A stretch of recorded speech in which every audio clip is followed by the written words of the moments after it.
coming of the Lord into the house of the God. Okay, Shabbat Shalom, everybody. Shabbat Shalom. It's good to see everyone. It's a blessing to have you here. Bless you. The Parsha for today is in Bereshit, Genesis 37:1 to 40:23.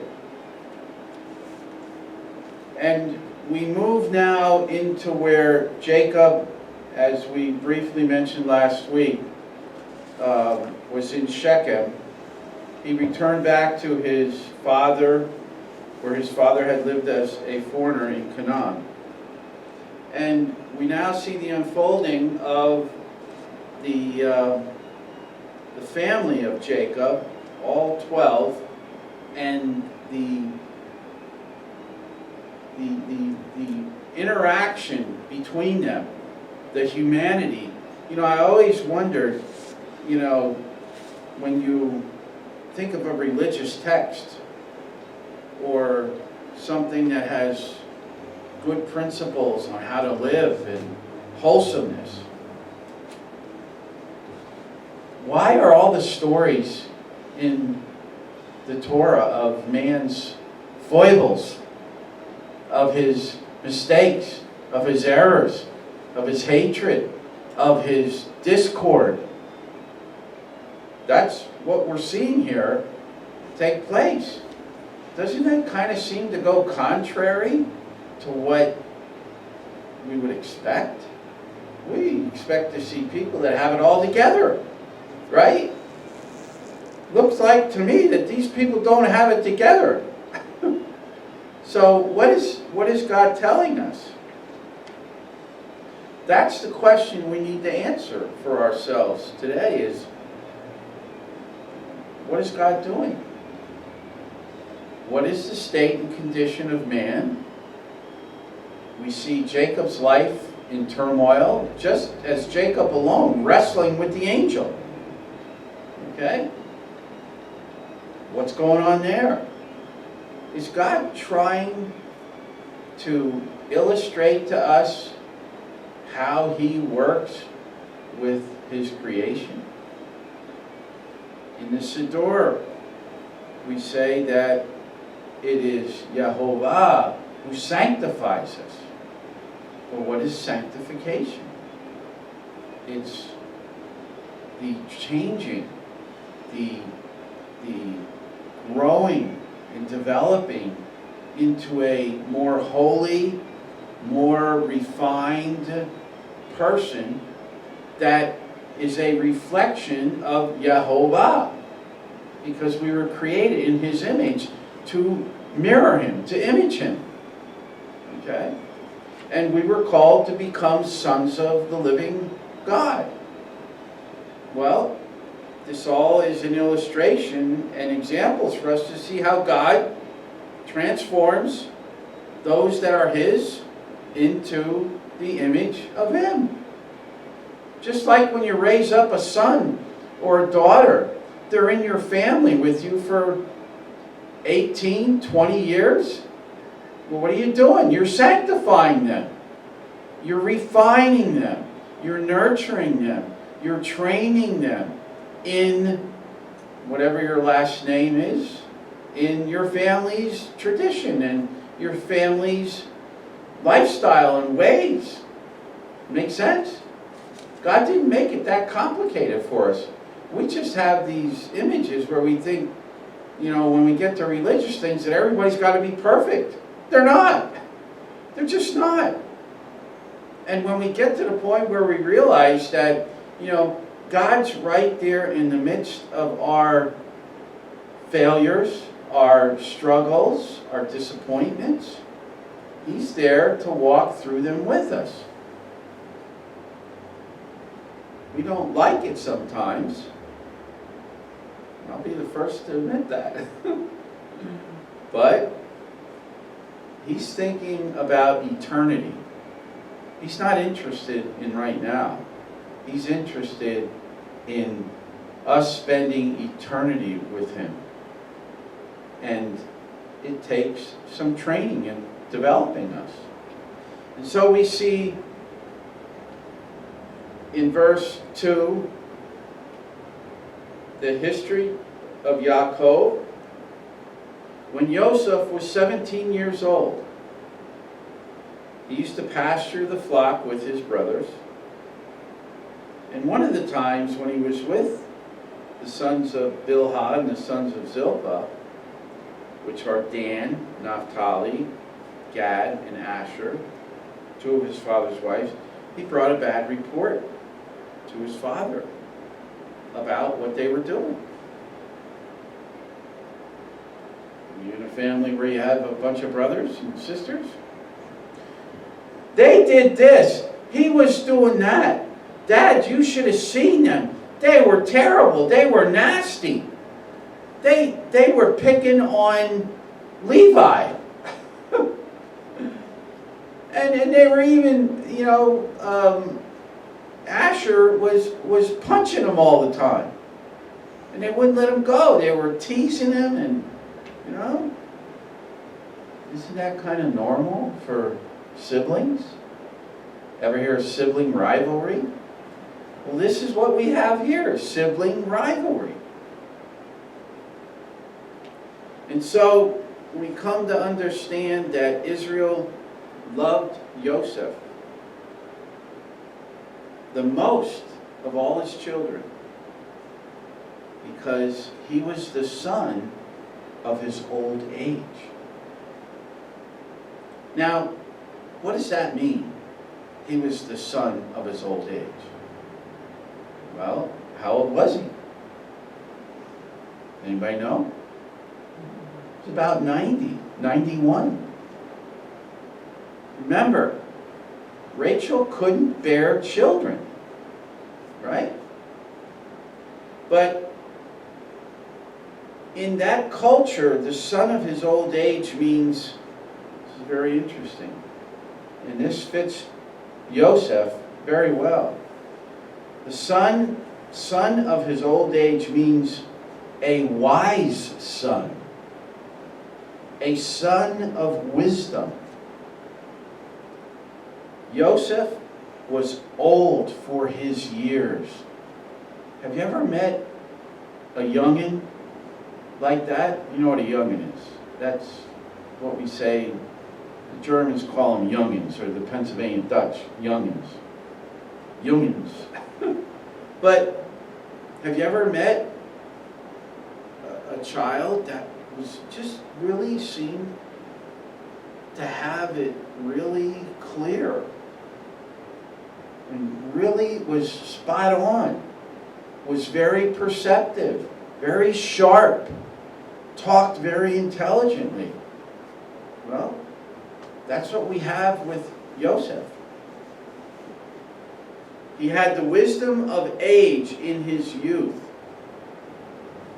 Yosef was born, as I said, when Yaakov was 91 years old. He was not Yaakov's youngest son.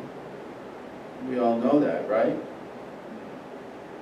Eventually, well, I believe it was before, no, it was after Binyamin, son Benjamin. So, since Yosef was the most loved of all his children, he made him a long-sleeved robe, or what we call a coat of many colors. This is the prayer shawl modeled after Joseph. I bought this for my son. Unfortunately, he's not there yet. He's not at the place where God stirred him up enough, where he wants to engage Yehovah, where he wants to walk daily with him. He will. But God's refining him where he's at. Time. God will bring him along just like he brought Jacob along. as a son, you can't live the experience and the knowledge of God that your father had. It's not possible. Yehovah is a personal God. You've got to grow in the knowledge and understanding, and in understanding the character and nature of Yehovah. It's a relationship that has to be developed. And of course we know that God pursues us, doesn't he? He pursues us. He doesn't let us go. It says, I knew you before you were in your mother's womb. Before. That means we were somewhere else. We weren't here. So the question is, where were we?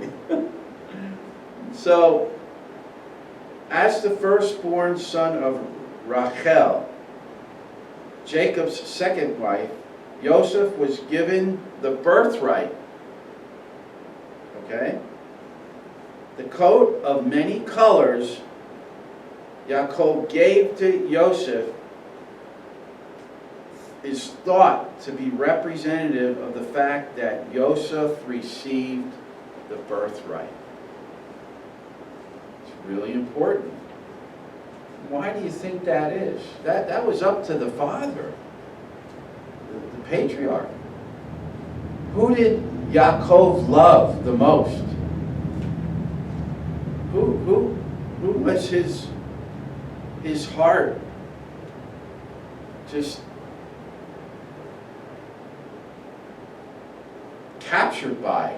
And I say that because when he first saw her, he wept, he cried. She so moved him.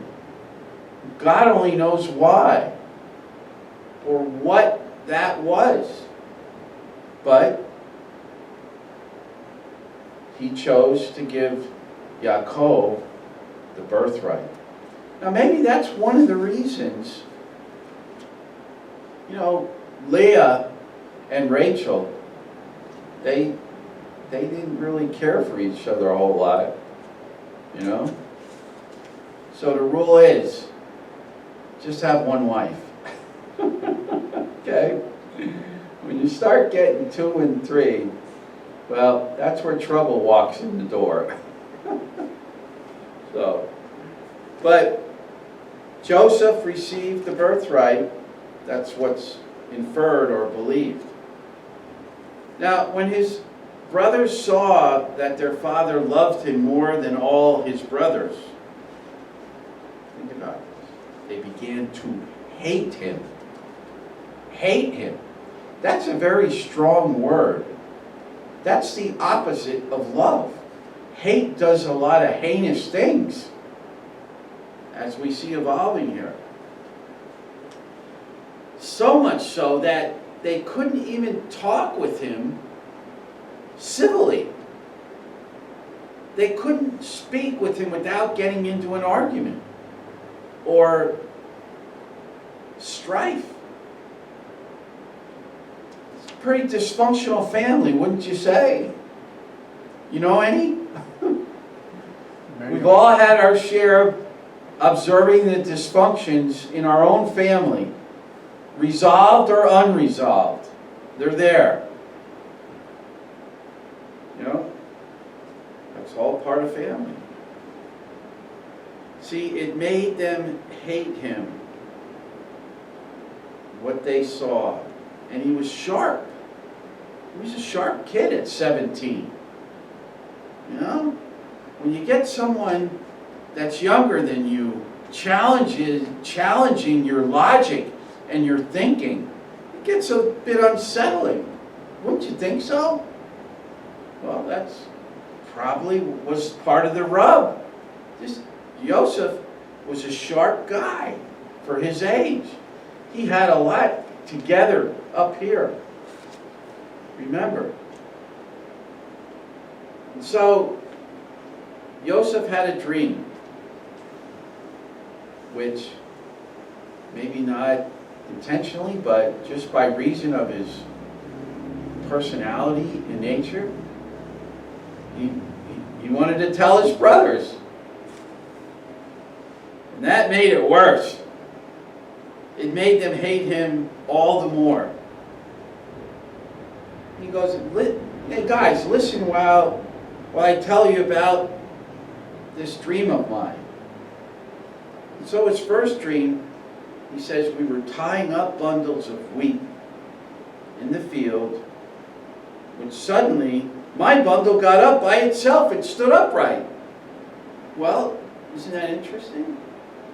To stand upright means to show that you have a very solid, firm structure, backbone.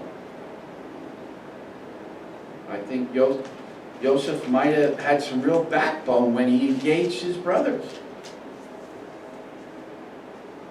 Then all your bundles came, gathered around mine, and you bowed down before me, before my bundle.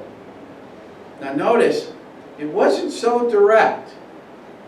It was the bundle that he had in the dream.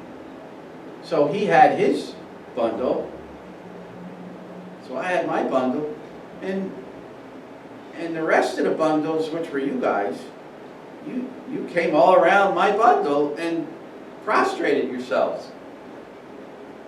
Did that get you a little irritated? Especially if, now bear in mind, all of his brothers were probably anywhere from 5 to 20 years older than him. It's kind of like, yeah, right, Joseph, right. His brothers replied, yes, Yosef, you will certainly be our king. They were prophetic and they didn't even realize it. Think about it. Just in reacting, you will certainly be our king. They didn't know what they were saying. You'll do a great job bossing us around. They're even complimenting him. Okay? But it says they hated him still more for his dreams and for what he said. So now he has a second dream. And he told his brothers that dream. He said, here, guys, I had another dream. Okay, go easy on us, Yosef. We heard the last one, and it was pretty interesting. And so he said, I had another dream. There was the sun, the moon, and 11 stars prostrating themselves before me. Doesn't say who those 11 stars were in the text. So he also tells his father, as well as his brothers, but his father rebuked him. What is this dream you've had? Do you really expect your mother and your brothers to come and prostrate ourselves before you on the ground? Now, I'd understand a father making that kind of statement. He's got 12 rough guys that, he doesn't want to stir things up.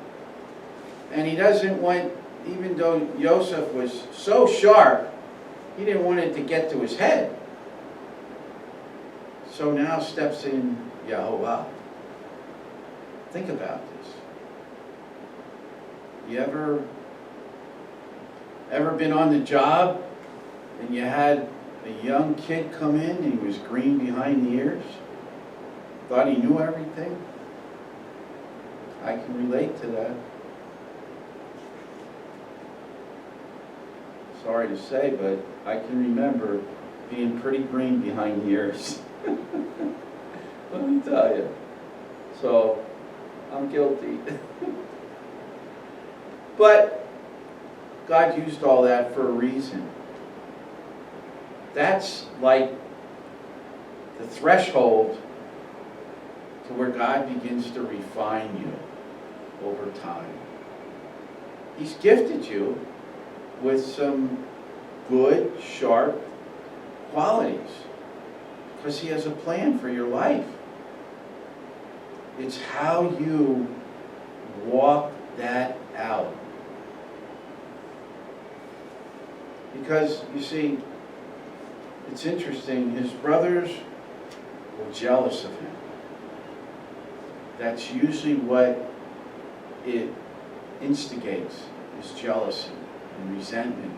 Now we're dealing with all these emotions that are very, very common amongst siblings, wouldn't you say? It's so easily, well, you gave her that and I didn't get any. And, well, how comes you're letting, Joey go swimming down to the pool? I wanted to go. How comes I can't go? Well, because I said so. And I'm your father. And you're not ready to go down there. Okay? I want me or your mother with you. Okay? You just need a little bit of supervision. You're young. But it stirs all kind of issues. And folks, is it anything different in a community of believers? You have a large congregation. You have congregational rivalry. People are offended. They don't want to follow God's instruction on how to reconcile. It says if you have aught with your brother, you go and talk to him. And you talk it out. If you don't talk it out, you're dishonoring God's ways. It's that simple. You're cutting your brother off. That's even worse than maybe the ought that he caused against you. Your accountability is going to be more harsher when God addresses the issue. So be careful when you refuse to reconcile with someone. That's not the kingdom of God. That's not God's ways. And we see as this progresses how God manifests that, how God brings all and weaves into the story the final reconciliation. Isn't this kind of a microcosm of what Yehovah is trying to do with the world, with the nations, not just with a family, a nuclear family or a farmhouse family with a dozen kids? God is working at restoring the world with us, with our families, with our communities, with our states, our nations.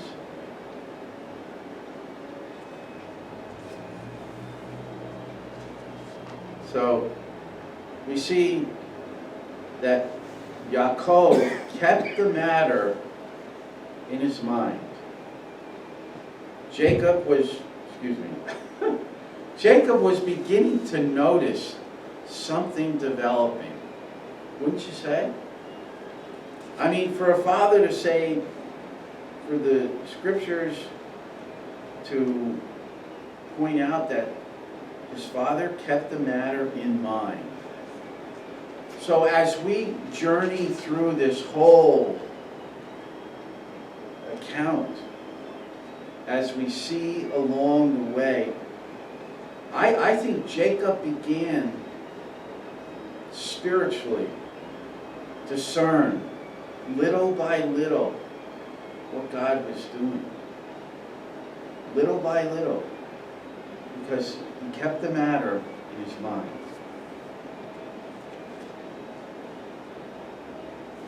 after this occasion, his brothers had gone to pasture the sheep of the family in Shechem, and Israel asked Yosef to go and see how everybody was doing, how the pasturing was coming along. And here's where the anger and the bitterness and the hatred rises to the top. He says, "See whether things are going well with your brothers, with the sheep, and bring word back to me." No? Yosef went after his brothers, and they weren't there in Shechem. And a man found him wandering in the countryside and kind of said, well, they went to Dothan. And so Yosef went after his brothers and found them in Dothan. It's interesting, they spotted him from a distance. Before he even arrived, they had already plotted to kill him.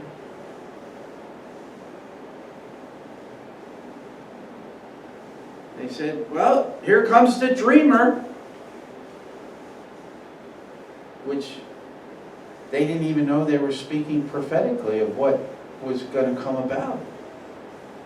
Now just think about the potential. A couple parshas ago I talked about the evil inclination, the good inclination. We see where the dreamer is coming. We see in the way they responded to some of his dreams, they were really prophesying the character and the place that Yosef would eventually occupy. And they didn't even know it. But they gave in to their jealousy, their hatred, their resentment towards Joseph. Had something special and they knew it. And they didn't like it. They didn't like it so much that they conspired and said, let's kill him. Throw him into one of these water cisterns.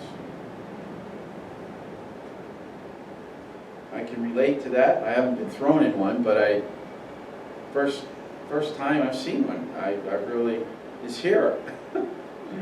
And I saw it when it was empty. So I know what an empty cistern looks like. I wouldn't want to be stuck in one, for sure. Especially if they were forecasting thunder showers. Of course, this was in more of an arid area, so maybe, I don't know what went through Yosef's thoughts, but he said, we'll see then what becomes of his dreams. So, Reuben, the oldest, was concerned about what they were plotting. And he went along with the scheme to put him in the cistern with plans to come back and set him free. Well, that never happened. He advised him, we should take his life. Don't shed blood. Well, that's good. They had enough sense about him that they had the thoughts. You know, if you think in your heart, it's as though you've done it. Yeshua pointed that fundamental principle out. We need to be careful where we allow our thoughts to go. It says to take every thought captive. We are charged with taking every thought captive. Don't let your mind get strung out. It's not easy to do that. You really need to cry out to God and ask Him to help you capture your thoughts and to not let them get away from you. So Reuben said, "Throw him into the cistern in the wilds, but don't lay hands on him yourselves." He intended to rescue him from them later and restore him to his father. So it was that. So when Yosef finally arrived at his brothers, this gets pretty graphic. They stripped off his robe, threw him into the cistern that was empty, without any water in it. And then they sat down and ate. So it goes to show how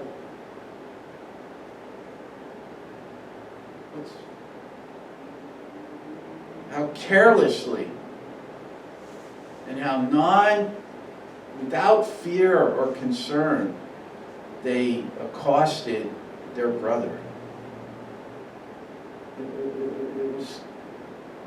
It seems like another day at the job. Another day pasturing the sheep. Let's go eat now. Joseph's in the cistern. Let's go eat. They sat down to eat their meal in verse 25. They looked up and they saw the Ishmaelim coming from Gilad, their camels loaded with aromatic gum, healing resin, and opium, on their way down to Egypt. And so Yehuda said to his brothers, "What advantage is it to us if we kill our brother and cover up his blood? So come, let us sell him to the Ishmaelim instead of putting him to death with our own hands." Wow, that's a good compromise. Well, we won't kill him, we won't shed the blood, we'll just sell him off. I want to know where their conscience was. But it fits right in with where the scripture says, "The heart is deceitfully wicked above all things. Who can know it?" When we see the events on October the 7th, that graphically illustrates the deceitfully wicked heart of man and what he's capable of. Just think of Hitler. Just think of Stalin and the Gulag, and we talked about this before.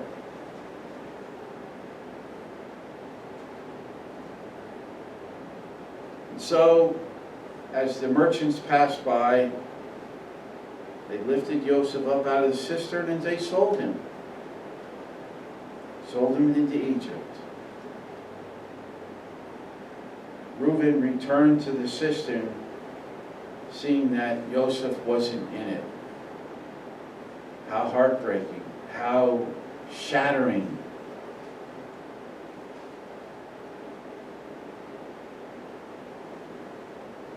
And so in order to cover their tracks, now think about it, they want to kill him, then they want to murder him, then they accost him, then they rip his coat of many colors off, which represents the birthright, okay? Very important to receive the blessing. And they dip the robe in goat's blood. Isn't that interesting? Isn't it interesting that at Yom Kippur there's 2 goats? One is sacrificed, one is let free. Isn't that interesting? There's a little bit of a shadow there, isn't it? And they approached their father and said, "We found this. Do you know if it's your son's robe or not?" Hello? Do you know if it's your son's robe? How cruel to even ask the question. They knew their father gave Yosef a coat of many colors. How hard, how cold-hearted. Do you see the potential of family? That's why we got to understand the Torah. That's why Yeshua said, if you love me, you will keep my mitzvot. You got to know them. You got to understand how to keep them, how to apply them, what they mean, and what time and place they are for in the modern era. The greatest thing we could do is immerse ourselves in the Torah and receive the instruction of the Ruach on understanding how these mitzvot apply. One of them is you reconcile with your brother. Bear in mind, the Gospels and the Epistles, there was over 1,500 more mitzvot really added in there. If you read the context and the grammar, you know, it says if you have aught with your brother, you leave your gift at the altar and you go make things right with him. People don't do that. Believers don't do that. That is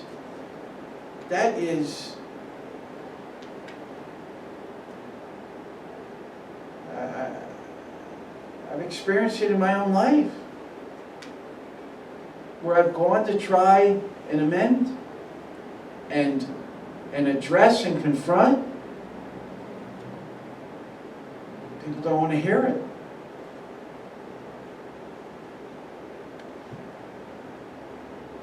That's why the judgment of God is coming. That's why the day of judgment will come, where we're going to have to give an account. Just like the day of reckoning came for Yosef's brothers. And now Yosef had the kingly upper hand.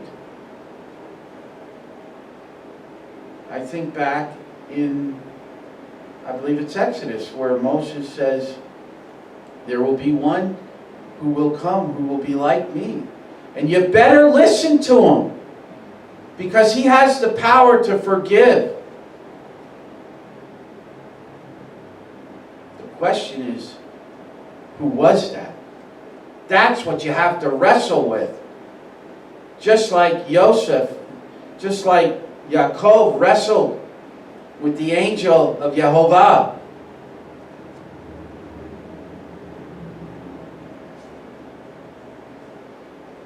And so they sold Yosef into Egypt.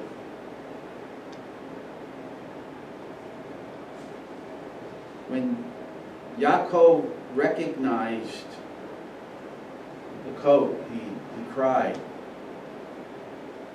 He said, "It's my son's robe. Some wild animal has torn Yosef in pieces and eaten him." Yaakov tore his clothes and put sackcloth around his waist, mourned his son for many days. Though all his sons and daughters tried to comfort him, he refused all consolation, saying, "No, I will go down to the grave to my son mourning." And his father wept for him. You know, I think when Yeshua was on the torture stake, and God, Yehovah, turned his back on him because he couldn't look on sin, what do you think Yehovah was thinking? Really, what do you think the Creator, the omnipotent, the all-powerful, what was he thinking? You think he didn't feel like Jacob? You didn't think he was moved? We don't think about that. We don't take time to reach in to the text. God has a heart. He has feelings. He gets angry. I'd like to know how he felt. something to really think about. You see, without going into all the other detail of the remaining chapters, I just want to review. You see, Yosef is a shadow of the Moshiach. We call him the suffering servant. Yosef was the suffering servant. Was there another one who, when he came to the earth, suffered?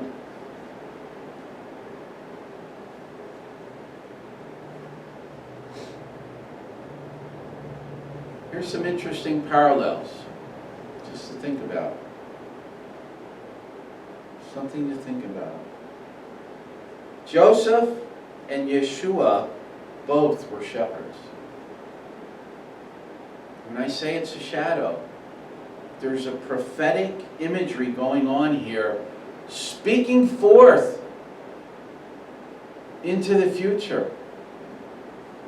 Moses even participates in that by identifying the one who will come like him, who will, you better listen to him because he has the power to forgive sins. Well, if he has the power to forgive sins, he has the power to judge you, to hold you accountable.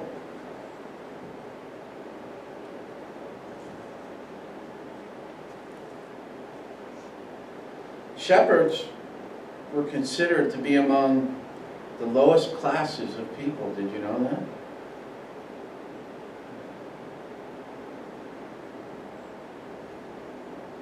He was born in a stable and was himself a good shepherd.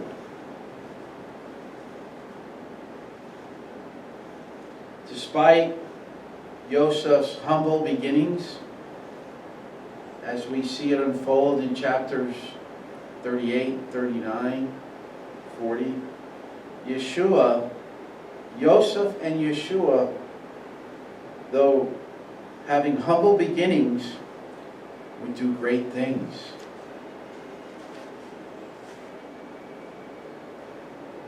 Number two, both of them were loved by their father. The Father and I are one.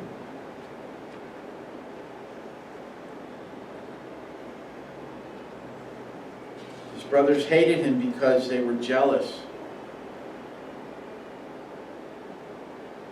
You think there's jealousy going on today? Do you think there was jealousy going on at the time of Yeshua? When he was addressing the Pharisees and the Sadducees for having added to the Torah by promoting tradition over the written word and the mitzvot, he challenged them. Joseph challenged his brothers.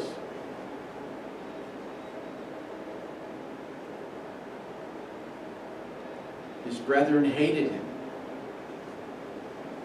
They hated Yeshua.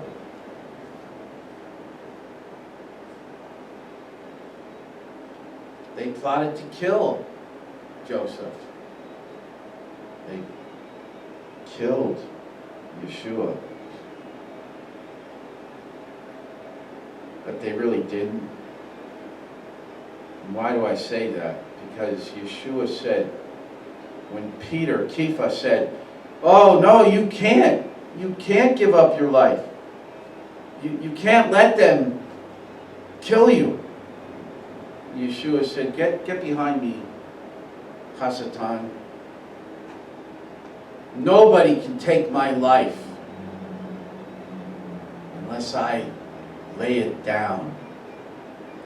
Yeshua, of his own volition, chose to lay down his life.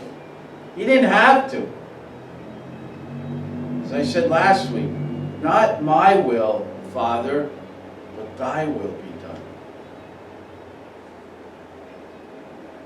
Joseph sought the welfare of others, as we see throughout his refinement and trials. How he helped interpret dreams by the cupbearer and the baker, tending to the needs and the famine in the land. People conspired against Joseph. They really conspired against Yeshua too, didn't they? Caiaphas was against him. Caiaphas wasn't even of the Aaronic line. He was installed by Rome. So much corruption. So much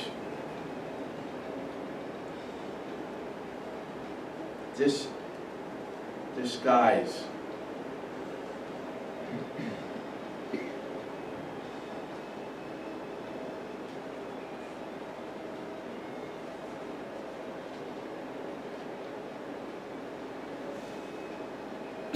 Joseph carried out acts of service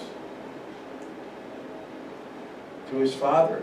His father said, "Go and see how they're doing, how the pasture and the sheep, see how your brothers are doing." Gladly he went, he served.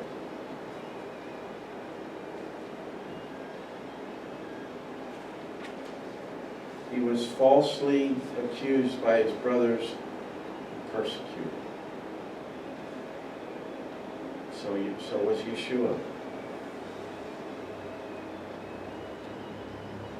And then he was betrayed by Judas Iscariot. Yosef was betrayed by his brothers, thrown in a cistern, sold as a slave. Number 9, he was rejected by his own family, by his own people.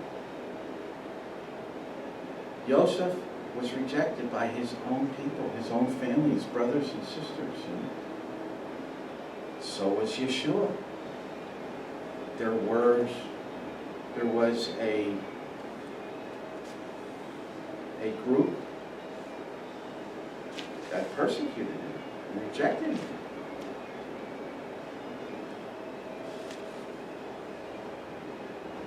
But he rose up. Joseph rose up. Eventually rose to power in Egypt to become second in command under Pharaoh. And Yeshua, despite being crucified, rose from the dead and was given authority over all things. Isn't that interesting? Joseph was given the authority. He was even given Pharaoh's ring of authority. Isn't that interesting? So was Yeshua. He's the King of all kings, the name above all names. There is no power on earth or in the heavenlies that is greater than Yeshua.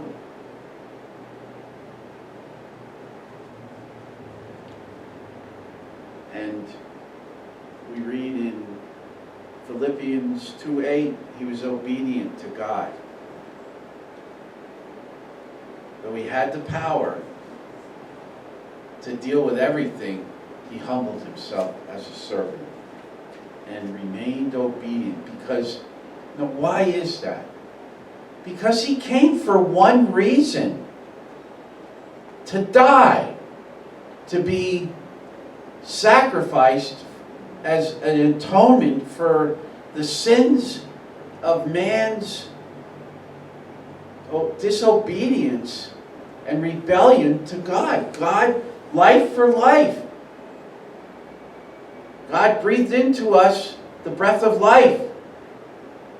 The thing that makes everything move through our bodies, our blood, is the breath of God, the oxygen of God that started the whole process. What do they do to a baby? They smack him on the butt, and that baby starts breathing. Well, where's that breath coming from? The life is in the blood And the life in the blood came from the breath of God. It says in Isaiah that God issues forth our every breath. You don't have to believe that, but ask him to prove it sometime. And let's see how long you're breathing. Not that he was going to cut you off. He knows what you can handle, and most people couldn't handle having their breath cut off, or to put an end to a ceasing of the issuing of your every breath.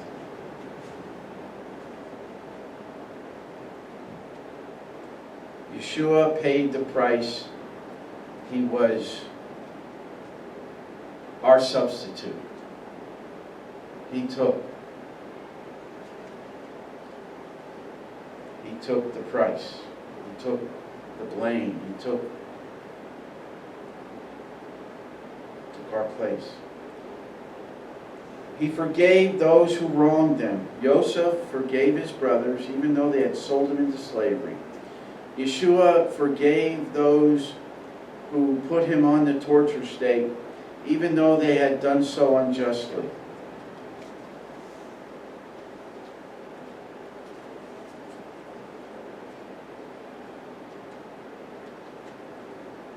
Just some supporting scripture that illustrates the progression of the events in this account. Jehovah was with Yosef and he prospered. He lived in the house of his Egyptian master. Psalms 105, 17 to 19. He sent a man before them, Yosef, who was sold as a slave. They bruised his feet with shackles. His neck was put in an iron collar until the time came to fulfill his word. Jehovah tested Yosef's character. Yeshua's character was tested. He was part man and part divine God. He had to wrestle with the same things that humanity wrestles with. So just as Joseph's character was tested, Yeshua's character was tested. In Proverbs 22:29 we see, it says, "Do you see someone skilled in their work? They will serve before kings. They will not serve before officials of low rank." James 2:5, this is really important. Whatever your lot in life is, this is important. In James 2:5, he says, "Listen, my dear brothers and sisters, has not God, Jehovah, chosen those who are poor in the eyes of the world to be rich in faith and to inherit the kingdom he promised those who love him?" Proverbs 18:6, "A man's gift makes room for him and brings him before great men."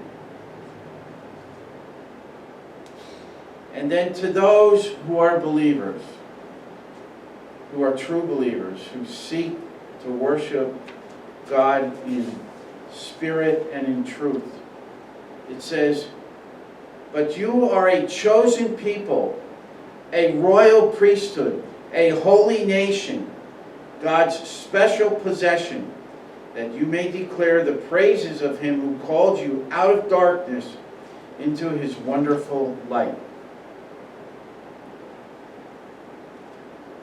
And Ephesians 1:4-6 says, "For he chose us in him before the creation of the world.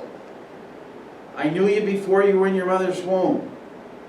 Here in Ephesians 1:4-6, he chose us in him before the creation of the world to be holy and blameless in his sight. In love, he predestined us for adoption to sonship. Those who believe in him, to them gave he the power to become the sons of God, through Yeshua the Messiah, in accordance with his pleasure and will, to the praise of his glorious grace, and he has freely given us in the one he loves. So I want to sum this up, basically.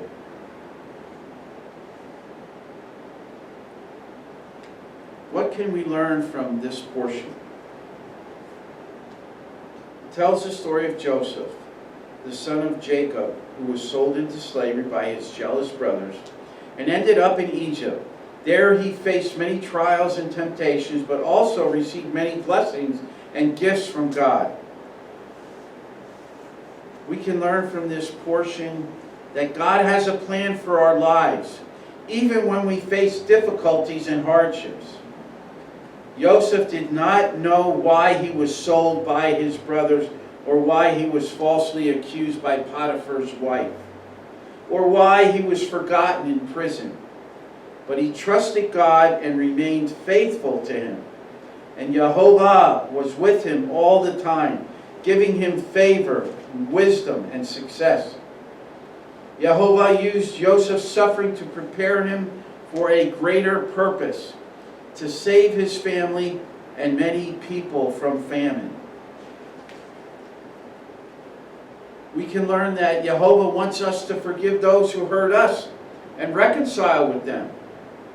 Yosef had every reason to be angry and bitter towards his brothers, who hated him and wanted to kill him. But he did not seek revenge or hold a grudge. Instead, he recognized that Yehovah had a bigger plan and that his brothers were part of it. They even prophesied. He forgave them and showed them kindness and mercy. He even said to them, "You intended to harm me, but God intended it for good." Genesis 50:20. We can learn that God expects us to resist temptation, take captive every thought, and honor Him with our bodies. Yosef was a handsome young man, and Potiphar's wife tried to seduce him many times. But he refused to sin against Yehovah and his master. He said, "How then could I do such a wicked thing and sin against God?" Just remember, anything we do wrong, our sin is against God. That's who it's against. We need to see it that way. We break the heart of God, knowingly and unknowingly. Our sins of commission and omission. But God forgives us if we seek Him out and we confess. He's faithful and just to forgive us of those disobedience, rebellion.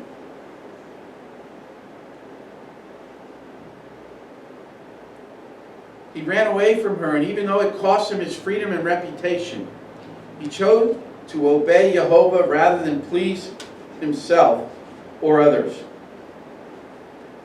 These are some of the lessons we can learn from Vayeshev. Let us apply them to our lives and follow the example of Yosef and Yeshua, who was a righteous man and a type of the Moshiach. Let us trust Yehovah's plan for our lives. Forgive those who hurt us and resist temptation. Let us say with the psalmist, "Yehovah is my light and my salvation. Whom shall I fear? Yehovah is the stronghold of my life. Of whom shall I be afraid?" Amen. Baruch Hashem. Bless you. Shavua Tov. Thank you.